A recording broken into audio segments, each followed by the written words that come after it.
It's track reviews. Hey, everyone. Anthony Fantano here, internet's busiest music nerd. You know who it is. And it is time for a couple of track reviews. The one and only Lil Uzi Vert. Apparently he's not so much out of the rap game as we think he might have been a little while ago when he said that he was getting out. He's got a few new tracks out. Hopefully Eternal Atake is still on the way, fingers crossed. The two new tracks that he has dropped out of the blue on YouTube are That's a Rack and Sanguine Paradise. We're going to give both a try. We're going to see what's up, see what direction he might be moving in sonically and stylistically. He dropped that Free Uzi cut a little while ago, which I liked actually quite a bit. His flow on that song was pretty hard. His delivery was more aggressive than usual. The instrumental was pretty raw as well. Not sure if these two songs are going to be going in that direction too, but I don't know. Let's just see what Uzi has to offer on these new cuts, starting with That's a Rack. Ba-bam.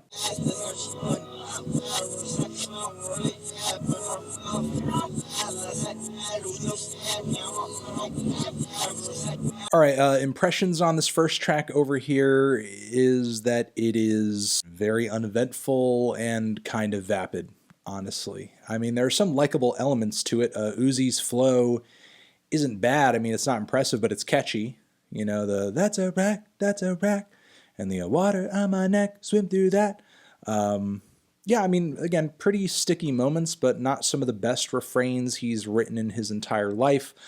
Verses, for the most part, went through one ear and out the other outside of this one bit after the first leg where he puts on his best Young Thug impression and gets kind of a squeaky voiced and very nasally. I actually had to check. I thought it was literally possibly Thugger on the song, but it was just Lil Uzi Vert doing I guess, again, his best impression. The instrumental at first started off pretty well. The trap percussion was pretty basic but effective, and I liked the kind of lonely, sad piano leads that were playing throughout the song that sound like something out of an anime or just like, you know, like a really dramatic and moving RPG, man. Definitely sounds like something that could be from one of those two things. But once the sub bass on this instrumental kicks in, some of the minor intervals of the bass line don't even sound like they go with the chords of the lead piano melodies on this track. I mean,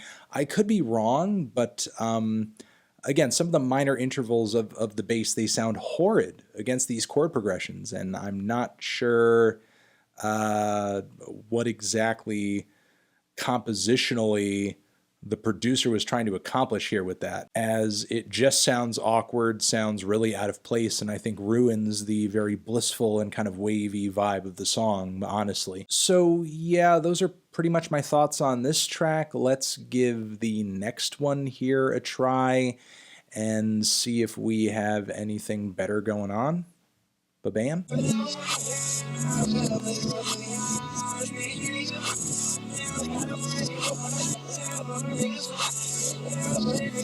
Okay, impressions on the second cut here. It was definitely better than That's a Rack, I'll say that much. Uzi's energy and delivery and performance here were a bit more amped and energized. I think the, what were they, these fake little horn synths laid throughout the track were kind of cute and made the song feel a little triumphant.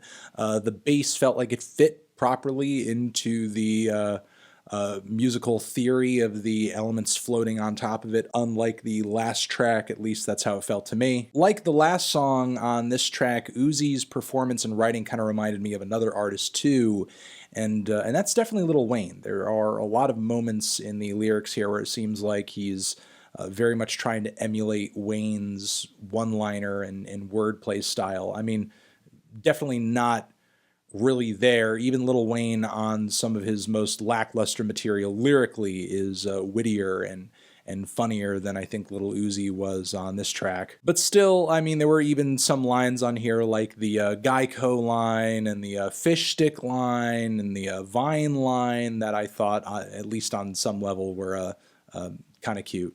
kind of funny. I will say the opening refrain that is repeated at another point in the song was a little clunky, especially that first opening line, which I think you could have turned into something a lot tighter and a lot catchier. We be throwing money in a spiral. Every time your girl hear my song, yeah, turn her right into my hoe. Which just seems like a little too long to be matching that rhyme. Kind of puts the track in a position where right at the start of it, it's kind of failing to flow in a way that is instantaneous and really clicks. Still, again, having said all that, I did prefer it to That's a Rack, even if overall it didn't really blow me away, and I'm not really sure if this is making me all that excited for where Uzi is going on his next project, but hey, you're free to leave your comments and your thoughts about these two new songs down in the comment section yourself.